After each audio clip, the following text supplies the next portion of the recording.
Welcome to the Friday Happy Hour with victory strategist, award-winning author and your happy hour host, Annmarie Kelly. Each week, Annmarie chats with women who have reinvented, started over or wrote fabulous next chapters. They share how they overcame their midlife challenges and how you can too. So kick back with some good happy hour something to drink and enjoy today's show.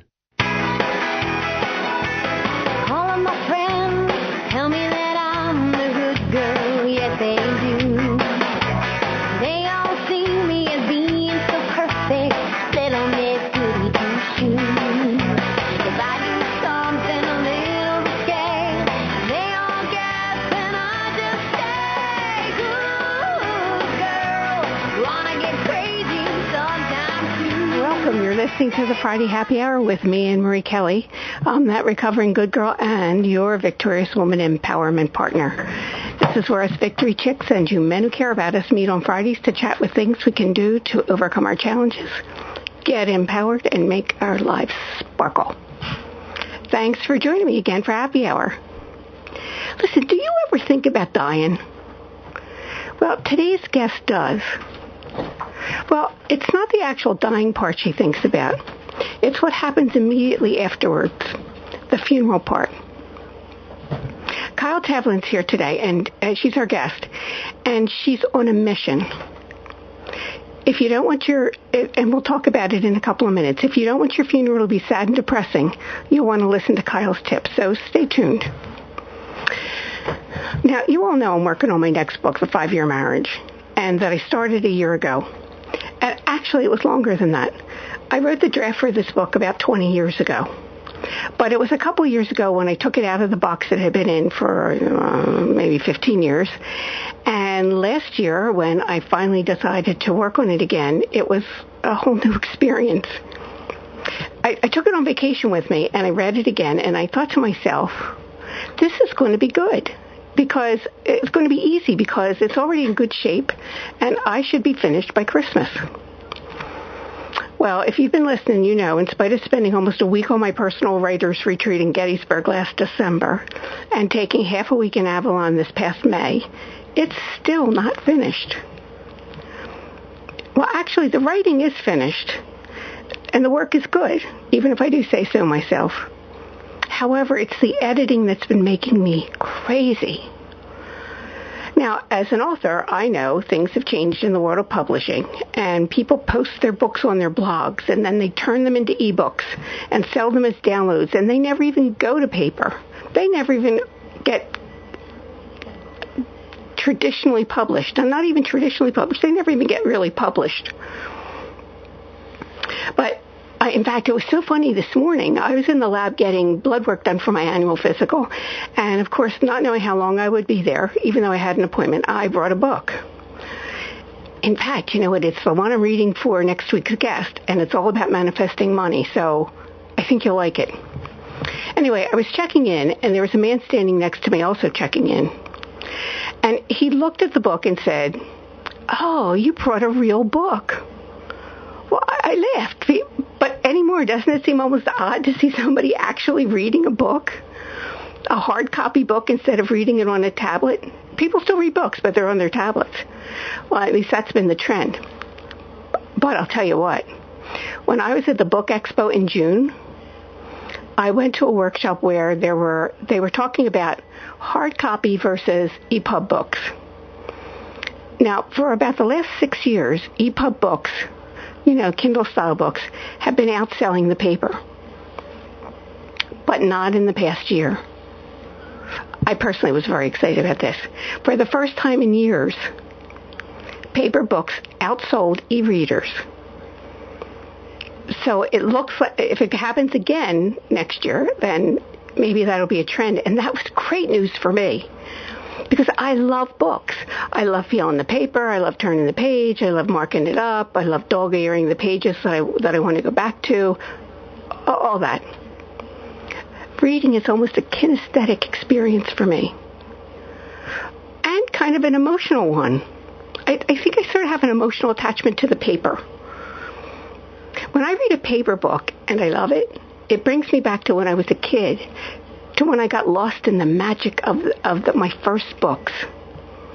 which some of you will remember these books. They were the Bobbsey twins and Cherry Ames. So I was a big mystery person even back then. Well, and I'll tell you this. If I have a guest on the show, I always ask them to send me the hard copy. A guest who has a book. Because when I prep a show, I go back and forth in the book. And I have a harder time doing that with an e-reader or a PDF. So I prefer the hard copy. Of course, I have a million books and I don't even know what to do with them, but that's neither here nor there.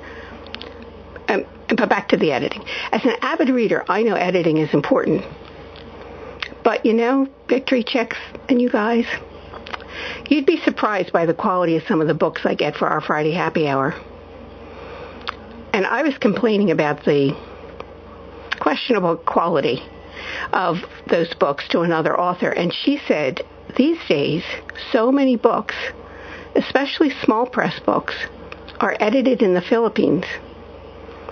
Well, I really couldn't believe that was true because English isn't their first language in the Philippines. But I had this conversation just the other day with Kay Presto.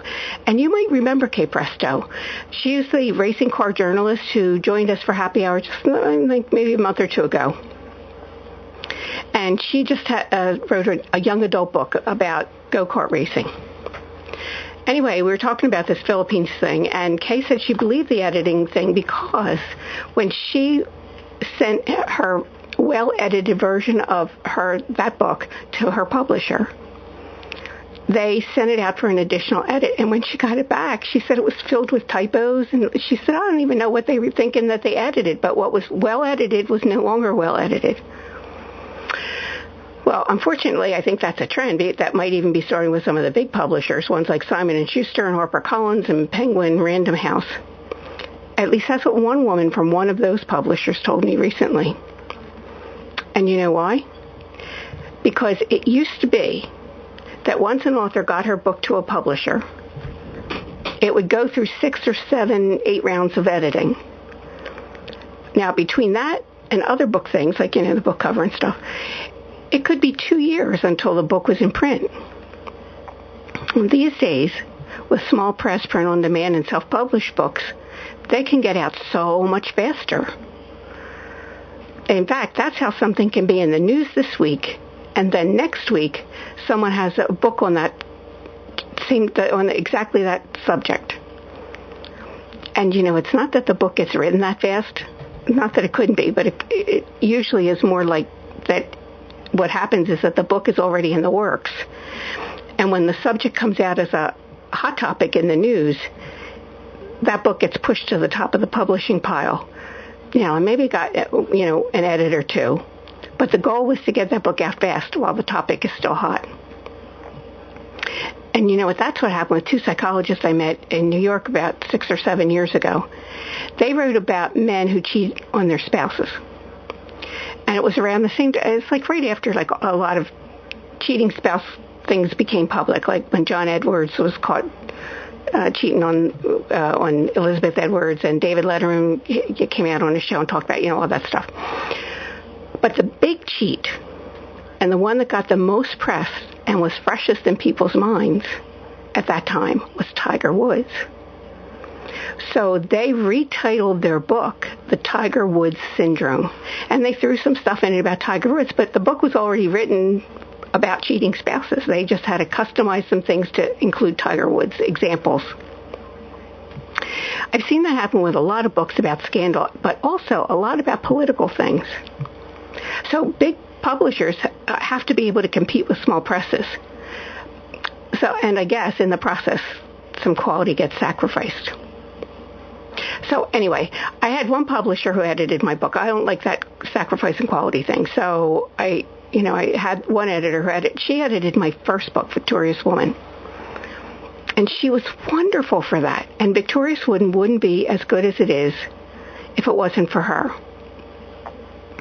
That book, when it went to the publisher, was almost perfect for editing. It needed very little of anything, which was good because it helped the book get printed faster. Well, she didn't edit Victory by Design, but for 5-year marriage, I went back to I really wanted her to do that editing. However, something must have changed in her life between Victorious Woman and now, because my experience with her this time was totally different. So a couple months ago, we ended our relationship, and I was very sad about it. In the meantime, when I was in New York in June, I met a woman who I was so sure was her replacement. Now, I knew this woman wasn't going to do the editing herself, but she assured me that her in-house editing staff was top-notch. So she assigned me to a man who was a retired school teacher. Now, you know what, Victory checks in, you guys? I question whether turning the book over to a man was the right thing. And listen, you guys, not because I have anything against you, but just because I was looking for a softer touch to a tough and unusual subject. Well, when I got the edit back, it was all about commas and periods and ellipses. You know, the dots, and I use those a lot. He didn't look for any writing things, which I specifically asked for, like repeated stories. And after I got it back, I went through the book again. I found 2 repeated stories in my re-edit. So by last weekend, I was back to square one. And I was so upset and ready to give up. But, you know, Victorious Woman doesn't do that.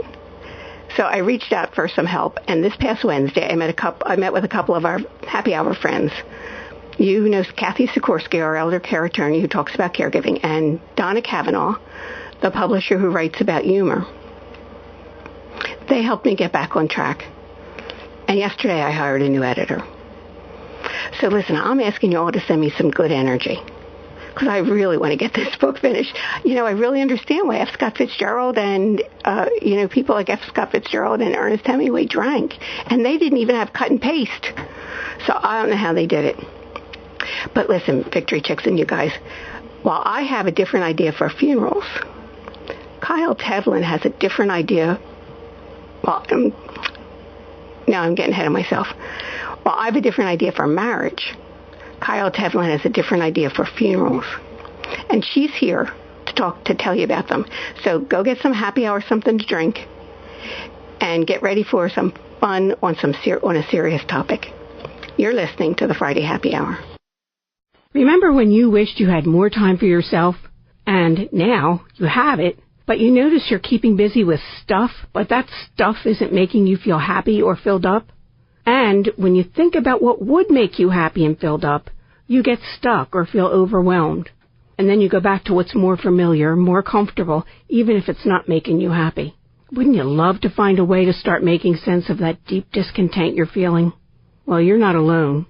I'm Annmarie Kelly, author, victory strategist, and the radio show host of the Friday Happy Hour. And I know there's a place for you, one that other women have found to be both inspirational and empowering. And it's the Victorious Woman Project.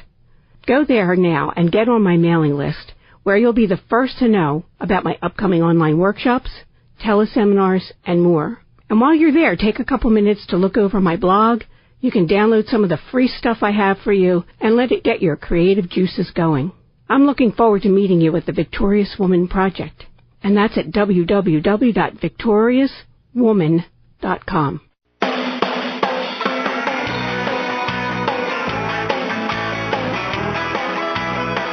Welcome back to the Friday Happy Hour. I'm Annmarie Kelly, and I'm here with Kylie Tevlie. And glad you could join us today, Kyle. Thank you, Annmarie. Listen, I first read about you in the Philadelphia Inquirer, and you're on a mission. You want to do something different. So what's your mission? My mission is to change the way we do funerals. I really do have a very big vision for this. I wish that they were very different from the way they are now. I feel like our habit right now, or tradition, is to sort of be what I always call passive observers of professionals carrying out a ceremony, and we're not that involved. And I feel like we should be participating in them and maybe having activities and just more engagement and much more personalization, so that it's really an experience that we feel like we've been part of, that we haven't just watched. So did this happen because was it a personal experience or just your overall experience with funerals? Just sort of overall, just, going to some funerals and wakes and just thinking back on all of them and just thinking, wow, they're all like the same. They're generic, and I feel like I got gypped a little bit on where was the person's personality in it, because I really wanted to just be, completely enmeshed in their personality. This was their goodbye, and I felt like I didn't get that. And I just thought, why? We're missing the boat here. We should be taking better advantage of this opportunity. Well, you know what, Kyle, I think it's better than maybe how it used to be, because at least now they post boards with pictures and things like that, which is better, because I went to a viewing recently, and I saw the picture, and there were so many things I didn't know about that person. It wasn't somebody I actually knew. It was the brother of a friend of mine. But I was like, oh, I didn't know that. But the pictures told that story. Right. But you want to take it a whole nother step. Well, I do, and part of my little mission and my vision is this idea of taking it up a notch. I had heard this story about somebody who had died, a young person, and requested that their family give a $500 tip out to a waiter for a pizza. That was just like his little thing. So the family did that once, because that's all the guy had requested. He had died, and he had written this down as like a last wish. And what happened was the family wound up getting $60,000 in donations. Oh, my goodness. From people just hearing that. There were a lot of pizza guys that must have been happy after that. The brother actually went on tour, and every night stopped in a different pizza place in the entire country.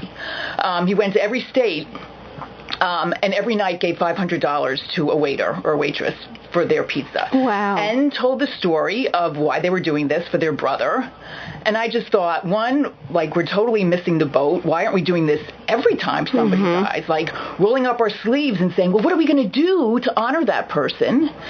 And then also the healing aspect of, now that they got to talk about their brother as being a hero and bringing so much joy, instead of it being just, a sadness and a tragedy that you'd carry with you the rest of your life. I could see that, and I would think that telling that story of that person that you love over and over again sort of helps mitigate some of the sorrow. Yeah. I mean, nothing takes it away, but right. But it makes the time go a little easier, I guess. It adds a more healing and happier feeling to the loss. I mean, we're all going someday, so it's a very practical matter. I know, we all want to think we're going to live forever, but once you pass 50, that's not going to be. No, right, exactly. So there's something about 50. Yeah, it's true. You can't take away the tears, but if you can do something, like, I really feel like if you do something to honor somebody, then there's something in it for you that could make you happy and could, possibly change the world, or maybe just change your community or your little family in a way that you might never have done if it weren't for taking the initiative. So you have this big vision for your idea, and your website is I Want a Fun Funeral. And you took it to the point where you teach classes. That's what I do. And so how did you get to teaching the class? I started in adult schools, which is great because, people who go to adult school are very open-minded, and they take all kinds of classes, and they're just open. So it was an easy way to get started. And they come, and they're just mostly curious. They don't really know what it's about, but they're like, oh, let me go see what this is about. And they tend to be practical people. And so in 2 hours, we just talk about all the reasons why it's good to write down what you want in advance, because there's a lot more to it than a lot of people think. And I share options and alternatives that a lot of people don't know about, because nobody talks about death or funerals. And then people start to get a little hesitant to use the word excited, but a little, more than they were. Like, oh, this doesn't have to be quite as bad as I thought. And that's really true. I could see that. I could see it's like, well, at least you may not be able to be at your funeral, but if you plan it, you could have the fun of making it happen. Well, it's true. And my experience, having done this for a few years and having, planned my own and thought about my own, I hope this doesn't sound kooky, but I am getting a total kick out of it right now, planning my goodbye party. Like, I know I won't be there, but I'm having so much fun planning it when I'm going to leave for my family. I could buy that. Well, let me ask you, what kind of crazy people come to your class? I think the only thing that they have in common mostly is that they're open-minded and that they're the people who say, I don't want people crying at my funeral. And you said they're practical, so they're thinking about it in advance. Yeah. Sometimes they've been to a bad funeral where they felt like the person was not honored and they want to make sure that doesn't happen. Yeah, because there's so many things that happen in the course of a lifetime that, as I said with that guy, he was the principal at Bonner High School, and there were so many things that he was involved in that I didn't know. So, there's so much that happens in our lives that just gets... Right. I mean, I think it's one of the reasons I just thought about this, of why some people read obituaries, because you get a little snapshot of somebody in just a short amount of time, and it's just interesting. I know, I'm one of those people. Are you? Sunday morning, I look. At first, I scan to see if there's anybody I know, and then I look for like long ones to read what they have to say about that person. It's really interesting to see. People live fascinating lives. We all do, no matter what. Yeah, and who got this award and who did this, and all their kind of involvement. I think I'll probably read them until I start actually recognizing my friends. When I start seeing my friends in the obituaries, then it's maybe too close for me, so I might stop. But for now, it's like, wow, they had a really good life, or they had a lot of kids, or something like that. Well, let me ask you this. What do people say? Like when you start your class, do you say, why did you come here? I usually ask, and what do they? What kinds of things do they say? It's not that widespread. It's almost universally like sort of a shrug and a laugh. Like, I don't know. It just sounded a little weird. Like I just thought it would be interesting. Interesting. It's how they don't even know why they want to do it. They just know they want something more than what's already out there. I think that's it. I just think, that they realize that funerals are traditionally kind of morbid and depressing, and somewhere they know that that's not really what they want. And, there's nowhere else to go to find out about other ways of having funerals. There's nothing out there. So in a way, it's sort of like if you've got any interest in the subject and you see a class called I Want a Fun Funeral, well, that's sort of the only place you have to go. It's like that with the 5-year marriage. There are a lot of things people don't know that are options that I think are important for people to understand. And if there's nobody there to actually tell them, they don't. So you're the person. I'm the marriage person. You're the funeral person. So. Right, locally. I mean, the thing is, one of the reasons that it was easy for me to get into this, having no experience, was that once I started looking into it, when I got intrigued by this, like, funerals could be better, there's a whole world of people and concepts out there, a huge world that nobody knows about because nobody's looking. So I'm just doing my little part to help all those other people around along. So tell me, what kinds of things do you discuss in your class? We talk a little bit about just the practical matters of the need to shop around for funeral homes because the prices vary so much and people don't necessarily know that. They vary a huge amount. Yeah, I wouldn't know that. No, right. Like thousands of dollars of difference for the same services. And that you don't have to buy what they're selling. You can buy your casket online. You can buy it at Costco. I've read that one time. Yes, you could buy a casket at Costco. Right, you can buy any of the merchandise, anything that the funeral home is selling that's, an item, and bring your own, make your own, get it somewhere else, and they can't do anything about it. There's a funeral rule that people don't know about that's there to protect consumers. So it's a way to not just save money, but one of the things I've noticed in looking at all this is that a lot of the most personal ways to change a funeral happen to be ways that also are less expensive. So you don't have to spend $10,000 or $15,000. You could actually have an even better experience by spending less because you've been involved in it. Interesting. I was thinking back to when my mother died. She told us where it was that she wanted to have her funeral, and she told us she didn't want the expensive casket and stuff like that. So it was relatively easy for me because I kind of went in and they said, well, there's this and this. I said, that one. Like it was like that. But my mother and I had a lot of conversation. She was 90 when she passed, so we had a lot of conversation about that. So, I kind of knew where what I needed to do. But, except for that, and that made it very easy. Except for that, I've not had that, really had that experience. Right. And funeral directors, they only make money when you buy stuff, so it's not really in their best interest. I think most of them go to Costco. Kyle, we need to take a break, but when we come back, let's talk about some more of those tips, those things that people can do.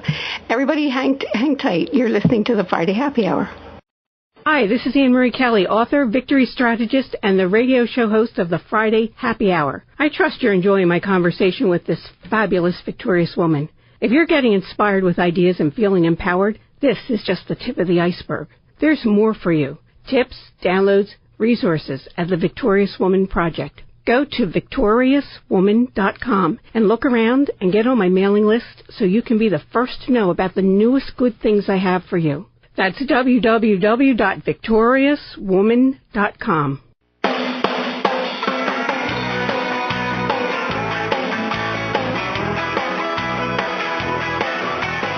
Welcome back to the Friday Happy Hour. I'm Annmarie Kelly, and I'm here with Kylie Tevlie. And Kyle, during the break, we were talking about permissions, and I think this is guilt and permissions, and I think it's so interesting because, as I said, my mother said, don't get the expensive one. But I remember when my father died, and I went with my mother she picked everything out, whatever she wanted. That was what we got for my father.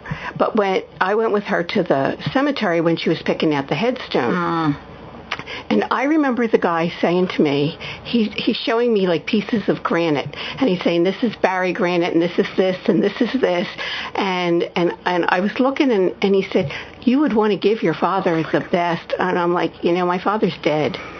And his spirit is still here, but he doesn't really care what kind of stone, if it's Barry granite or anything else. I was really annoyed because he really was trying to go for the sympathy thing, and like he was really trying to push that button, and I was having none of it. My father took a long time to die, and in that time, I made peace with that and everything. I didn't need to do anything else after that. Yeah. That's a big, and it's, it is a little bit of a sales tactic on funeral directors' part, which, everybody who's in sales has sales tactics, but it's a particularly uniquely vulnerable time. Right. So you need to be careful. And even without sales tactics, we do enough number on ourselves feeling like, oh, I should be doing the best by this person, as if buying an expensive casket or any other item is actually going to make very much difference, unless that person specifically requested something, and then it makes you happy to carry out their wishes. But otherwise, no. So one of the things that I really stress in my workshop is write down, like if you want a plain pine box, write out in your own handwriting, I want a plain pine box, and don't you dare spend anything more. And then that way, I will haunt you forever. Right, exactly. Yeah. Nobody has to feel guilty. You don't, you can just resist all, funeral directors' attempts to get you to do more because you're doing the right thing. And ditto with the wanting more of a happier life celebration and not something sad. If you give your family permission, it's a lot easier for them to do that, because when the time comes, all of a sudden it might seem disrespectful or like, oh my gosh, that's not what people normally do, or afraid of what other people are going to think. Mm-hmm. And I kind of add to that is to say, write down in your plans, if you need to wait a little bit of time, a couple of weeks, a month, like there's no time limit. Wait as long as it takes, a year, and then have that celebration that you want when it's less emotional. Because people really do want to have that celebration, and sometimes it's not possible right at the moment. So what you're saying is like have like a traditional funeral and like a period of time later have a party. Right. It doesn't have to be a one and done. Like it's not like, okay, we only have these 3 days or this one afternoon to honor this person. In fact, one of my favorite things is to have something later on, because you don't stop missing a person. A year later, you're still missing them. Maybe you're missing them even more. Have a party or do some kind of an event. Go do something that they would have liked. One of the women in my class, she said that instead of a funeral, she just wanted her friends to go to the cat shelter and play with the cats because she was a crazy cat lover. Huh. And she didn't want anything traditional, and she just said, that's all I want. So that's something, every time her friends, like, maybe would be missing her for years. Like, let me just go to the cat shelter because I know that would make her happy, and it will make me happy now to do something in her memory. Interesting. So that's a good thing to do. So you're asking somebody to give some of their time to honor something that you thought was important. Yeah. What are some of the other things, the people who come to your class, what are some of the things that they talk about maybe doing?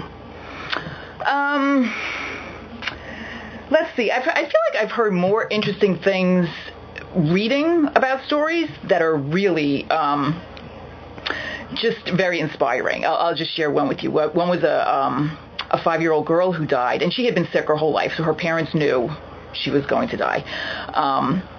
But they did something very untraditional. Instead of having a funeral, they had a tea party because she was somebody, she had a great spirit even though she had been sick her whole life. She was always lively and laughing, and she loved glitter.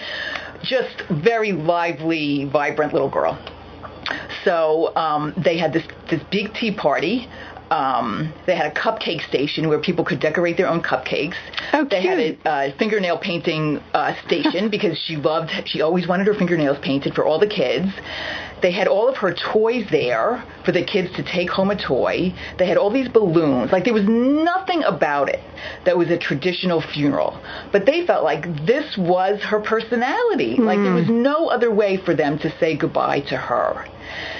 And I feel like that's the thing that's hard for people to think of, something completely not like what you're used to. But possibly that other thing is really what's going to make you feel the best. Like, we kind of forget that the funeral is there for your healing. It's not there, like, so that funeral directors have something to do. Yeah. One of my friend's fathers, who I had become very good friends with her parents, and he passed away just a couple weeks ago.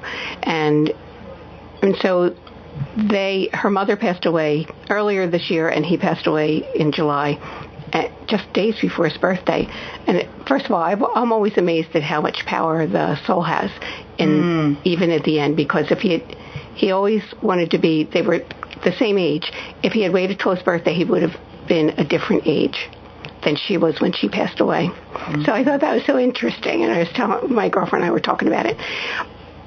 But they decided, they live in New Mexico, and they decided when they come back to Philadelphia, when they knew that he was not going to be too much further along than her passing. So they decided they would have the funeral for both of them back here.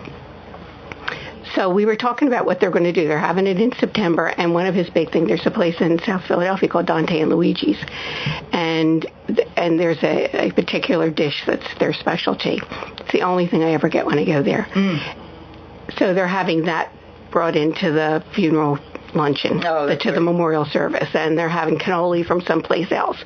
Like, all of the things that were their favorite things will be there. That those things that were really integral.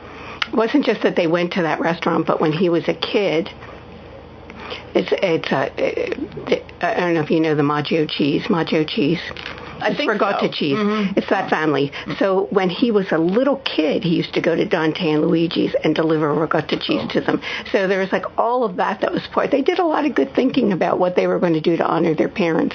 Well, right. And you enjoy that. Like, that's part of actually the grieving acceptance process, is starting to think about somebody's whole life and the difference that they've made in your life. So the more you do that, the better.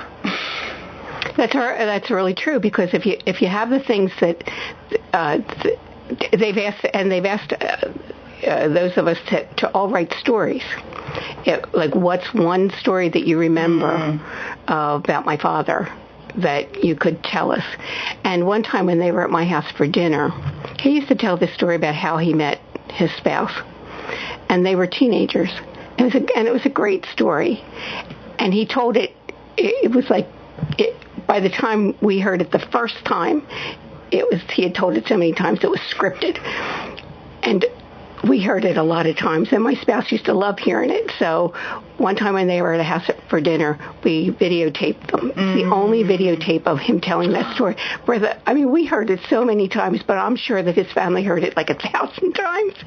And so they asked us to give that so they can put that video at the memorial service. That was really great. It's funny. I just this week had this thought about videos. Just thinking about how when I don't really know of a very good video of my dad who's passed, and how I would kill for a great video of him where he was laughing and talking. I'd be watching it all the time. In addition to writing down what you want for your funeral, think about videos. Make sure, if you know of any that exist, write down where you know that they are, or if you can't think of that you're in any, make some, or just make sure that somebody in your family at some point is videotaping something, because that is such a huge gift to your family after you've gone, to have those memories that they can look at. And it's easy to not realize, oh gosh, there was no videos of me, And it's so easy now with our phones. We can just flip a switch and there it goes. And my listeners know this, that I did that with my mother so long ago. It was on cassette tape, but I audio taped her telling the stories of how she, when she was a child and when she met my father and stuff like that. So that, those are all interesting things that people like to hear, and to hear her voice again. Right. Yeah. We're going to need to take another break. And when we come back, there's a couple more things I want to ask you, Kyle. So everybody hang in there, and we'll be right back. You're listening to the Friday Happy Hour. Are you one of those women who lived the first part of your life as a really good girl? That is, you did all the right things and followed all the so-called rules for women? I was like that too. But have you noticed that once you passed 40, you have less patience for those rules? Maybe you even think that the rules really don't make sense for you anymore. Maybe they never did, and you just didn't realize it. Do you want to go where other recovering good girls meet to inspire each other and support their new empowered selves? Then join me, Annmarie Kelly, and some very fabulous victorious women. We're on Facebook at the Victorious Woman Project. So go to facebook.com/Victorious Woman Project. I'll talk to you there.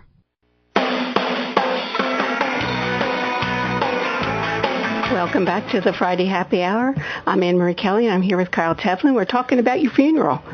And Kylie, what other interesting stories do you know of people have had unusual funerals? Okay. What I'm gonna throw out a bunch of little things that people did to personalize their funeral. Oh, good, yeah. Because the tiniest little thing can make a difference. And that is, somebody in my class told me that her uncle had died. He was a bachelor his whole life. He had lived a long life, and he had 6 nieces, and he requested that his 6 nieces be the pallbearers. Oh, my. And, I'm sure they were never anticipating that they would do that, but it made them so happy to do that for him, since oh, nice. he had asked. A friend whose sister had died, she was sort of like a Deadhead, Grateful Dead fan, and they didn't do anything really crazy, but they had a bagpiper at the graveside service, but the bagpiper was playing the Grateful Dead and taking requests for more on Grateful Dead songs. Yes, that would have been hysterical. And I just loved that, because I think, bagpipes is a very traditional thing, but you can have your own personal take on it. You don't have to be playing Danny Boy or whatever else there is. Something that's really common now, I've seen it so many times, but maybe other people haven't, is for when children have died, which is just so sad, that people are requesting that people come dressed as superheroes. Oh my goodness. And it's, it just makes the family feel so much better having it be lighthearted and remind them of their child, and not just so overbearingly sad. Who would do that? Would you go dressed as a superhero? Oh my gosh, if the family asks? Well, this is the thing. This is the thing about asking. People will do anything when somebody has died. It's a time, things are possible then that aren't possible at any other time. So if you ask, people will do stuff they've never done before. Oh, I could understand that, like out of respect for you or your loved one or something like that. So there's these pictures of, 6, adult men in superhero costumes. Oh, great. But it allows you to smile at a time when you would think smiling would be absolutely impossible. Yeah, I can understand that. Another one with kids, although this sort of could be for anybody, a mother who said her child, couldn't care less about flowers. So she said at the funeral, no flowers, I want balloons. Oh, neat, that's what her daughter would have liked. Yeah. This is a really good one. A good friend of mine from growing up, her great aunt had died, was cremated, and they had not chosen an urn yet for the ashes. And in cleaning out some of her stuff, they found this purse from the 1940s, and this woman had kept every pair of shoes like in its original box with the receipts, and she had this purse, and in it was the original receipt from the 1940s and a note, and it said, "For going away." And they figured out it was her trousseau. It was the purse she would have used for her honeymoon. Mm-hmm. In perfect condition. She had probably used it and put it right back in the box. And they decided that that's what they were going to put her ashes in. Oh, my. And that's what they did. They dropped it right in the plot for the ashes. How interesting. My mother had, and I still have it, I don't know what to do with it, a alligator? Was it alligator? Mm-hmm. Handbag. Mm-hmm. She has an alligator handbag and shoes, or there's some kind of animal like that. It used to be okay to have that stuff. It used to be okay, and she got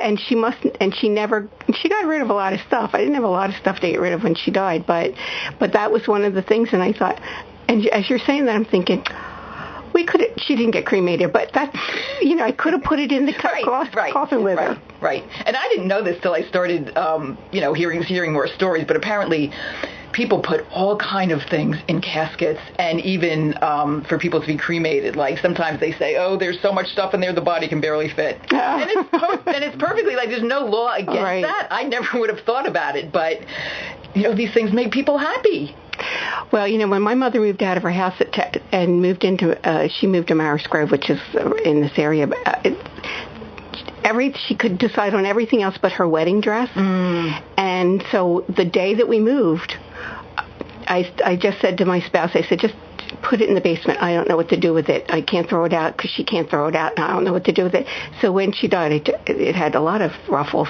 I took one whole row of ruffles and I folded them. I tore them, I tore it off the wedding dress, and I folded it up and put it in the casket with her. Oh, that was nice. It was nice. It made me happy. Well, that's the thing. It does make you happy. Well, it was the one thing she couldn't let go of everything that she let go of when she was in her move. Mm. And I thought, well, then she's not going to have to let go of it. She can have a piece of that. It was lace. It was all that lacy ruffle stuff. That's really nice. What about your funeral? Well, I almost hate talking about it because I want it to be a surprise for my people. But first I want to say it was really hard for me to plan it. So tell me, is it like when you think about it, we don't want to die, but if you're thinking about it, what was your thought process in doing it? Well, I had to get over a hurdle. Like I had the same anxiety that most people have. Like this is so depressing. I don't want to do this. It was really I really empathize with that feeling.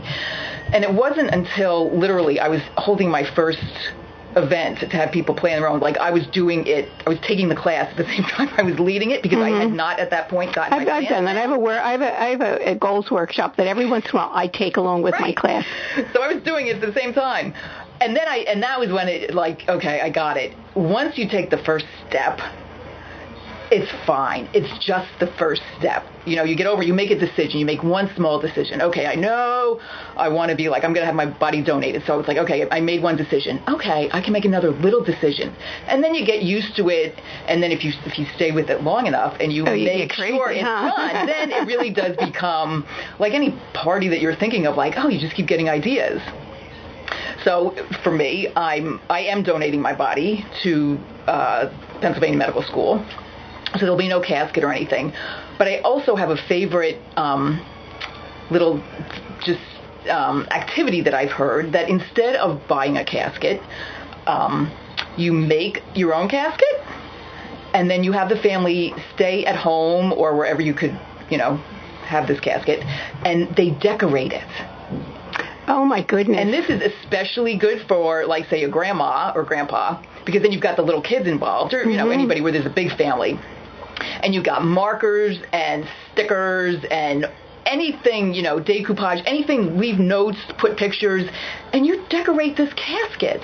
And you spend a few hours, and, it could come out looking like a total mess, but it's a mess of love, or it could be totally beautiful.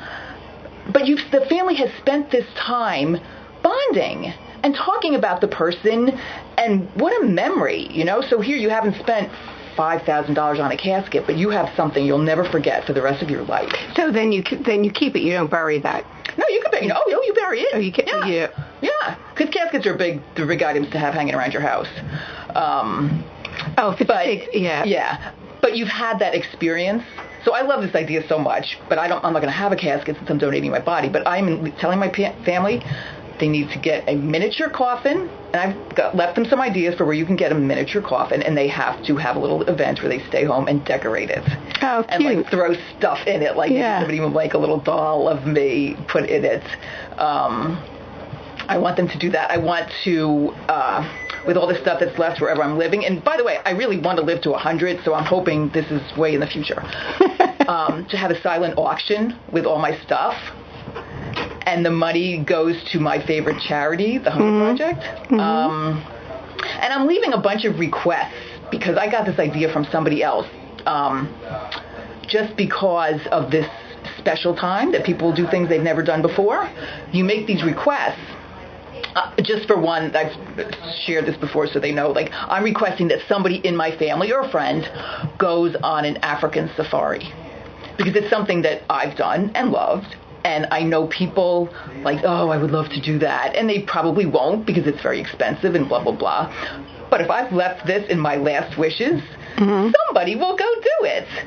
And, it's not about me. It's really, I did this because then they're going to get the experience of doing that and love it. Yeah, it's a way of sharing that joy. Right, right. And there's any number of things that you can ask that could, be a huge, life-changing event for people in your family. Jeez, I wonder what I would ask people to do. That you're smiling already. I know. Once you start thinking about it, you can't help but smile. That's true. It's like, what devious little thing could I cook up? Yes, exactly. And therein, exactly, you just had the transformation between, like, oh, God, how would I want to plan my funeral, to, like, oh, this could actually be pretty fun. And then people would go, and they would, Interesting. Do you officiate these services yourself? No, I do not. One thing that I do share about officiating is that there's something these days called a celebrant. And I just say this because people don't know about it. People now who aren't religious don't necessarily need to even have something in a church. There are people called celebrants, and they're around. They're not hard to find, and they lead ceremonies. So that's just something I like to share with people, is if you don't have a clergy person or something, you can still have a person who knows how to design ceremonies lead them. And you can talk to them ahead of time and tell them what's important to you and get that arranged. Or find a teacher. Teachers love to plan stuff. So I think that we're getting ready to... It's just about we're just about our time. So when's your next class? I'm doing a webinar this coming Wednesday, August 9th, from 7 to 9 p.m. I did one a few weeks ago, and it was really fun. It was interactive. It's 2 hours, and I send out the materials ahead of time. There's a packet that I send out called my post-life plans, and people just get to fill it out. It makes it very easy. And in 2 hours, we try to get as much down as we can. And I share a lot of creative ideas and encouragement. And basically what I do is I encourage people to be creative and personal, make it personal and get it written down. Nice, Kyle. This was fun. Thank you for coming to Happy Hour today. Thank you for having me. And Kyle's website is I Want a Fun Funeral. And if you go to today's radio wrap-up, you can click right on that link and you can get right to her website. Well, Victory checks in, you guys. What do you have planned for the weekend? I think tonight Joseph and I are coming into town for drinks. It's Joseph's birthday, and Joseph, I'm wishing you the happiest of birthdays and many more of them too. And I found this quote about funerals, and it's about the dash. You know when you read about somebody's death and it says like 1930 to 1917, and it's just the years of your birth and your death, but everything that's really important happens in the middle, like at the birth, the marriages, successes, disappointments, happinesses, sorrows. That's all like in that dash. So author, speaker, and columnist Regina Brett wrote this about that. Some people hate funerals. I find them comforting. They hit the pause button on life and remind us that it has an end. Every eulogy reminds me to deepen my dash, that place on the tombstone between our birth and our death. So, Victory checks in, you guys. Go back and look at your goals for this year, or think about something you've been putting off. Maybe it's finally putting pen to paper and writing that book you keep talking about. So I'm going to ask you this week, find one thing you can do to deepen your dash. Thanks for coming to Happy Hour. I hope you'll come back again next week. Have a victorious weekend. Chin's on.